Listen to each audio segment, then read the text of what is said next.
Continuamos en Encuentro de Negocios, como cada semana en nuestro podcast. Hoy está con nosotros Priscila Cornejo. Priscila, bienvenida a Encuentro de Negocios. Hola Brian, pues muchísimas gracias por invitarme una vez más en un podcast.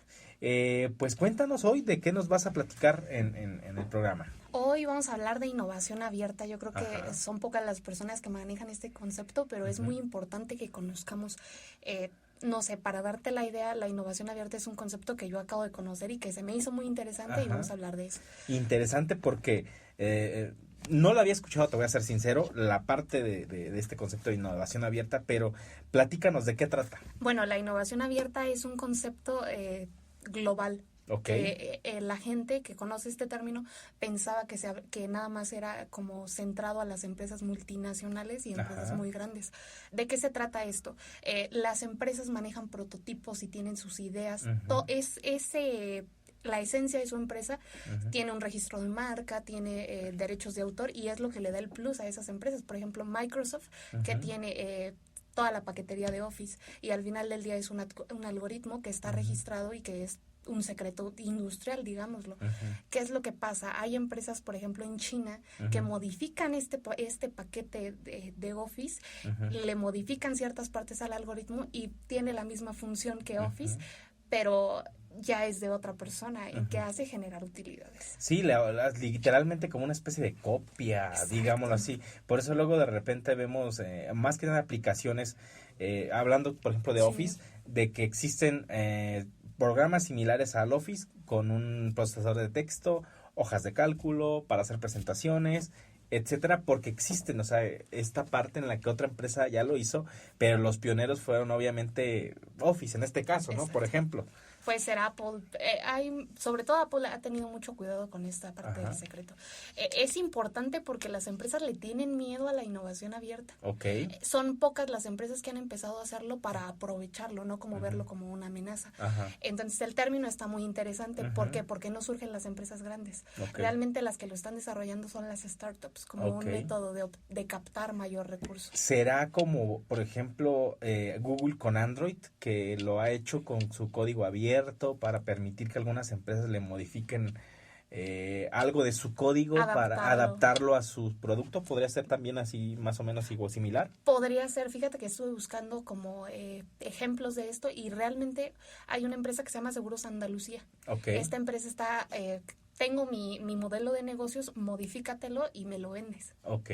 Y está muy muy interesante porque, por ejemplo, hablando de términos de comercio internacional, tenemos reglas, sobre todo de derechos de autor, de secretos industriales, pero las reglas van cambiando dependiendo de la economía. No es lo mismo las reglas de Estados Unidos, Rusia, Francia, que son países desarrollados, economías desarrolladas, a países más chiquitos como el caso de México.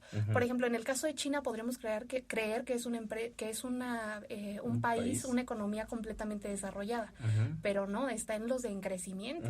Y entonces las reglas juegan distinto para China y China lo está utilizando a su favor. Sí, muy, muy exponencialmente porque está haciendo crecer su economía, porque como tú le dices, a pesar de que es la segunda economía más grande del mundo, es considerada una economía que está en crecimiento.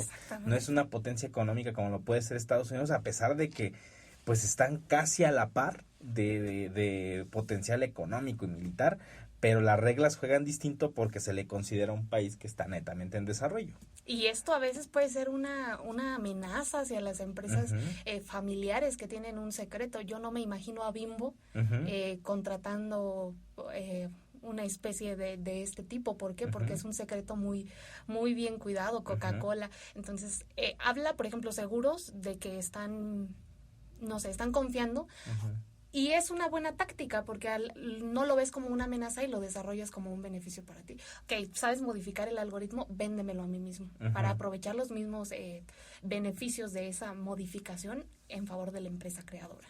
Interesantísimo porque, pues bueno, son, como dices tú, pocas las empresas que lo hacen, que toman el riesgo, si lo podemos llamar de esta forma, y que lo pueden, pues bueno, de cierta forma implementar, ¿no? No, y es que no está tan fácil. Por ejemplo, hay empresas muy grandes de una constitución muy difícil en la que tienen muchísimos accionistas y que tienen que mantener un margen de utilidad establecido, porque ese fue el trato.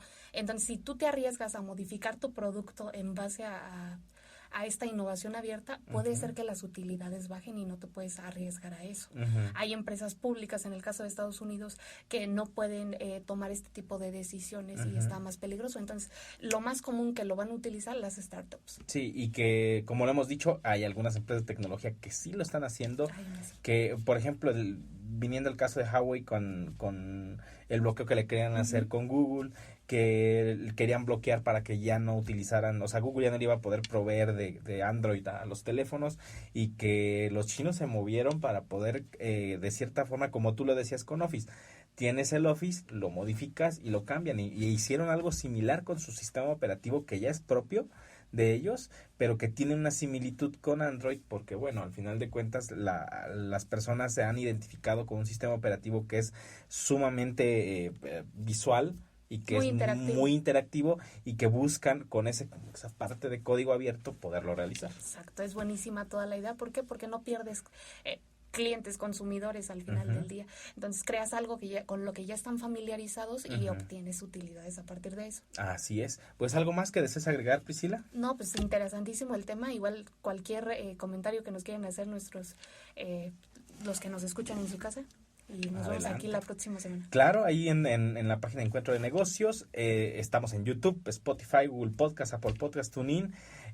Nos pueden encontrar ahí diferentes canales de podcast. Y que, pues bueno, comentarios, cualquier cosa también a través de la página de Encuentro de Negocios. Te agradezco, Priscila, que hayas estado con nosotros en Radio Nicolaita y en podcast. Y nos escuchamos la próxima semana. Gracias, Brian. Hasta luego. Hasta la próxima.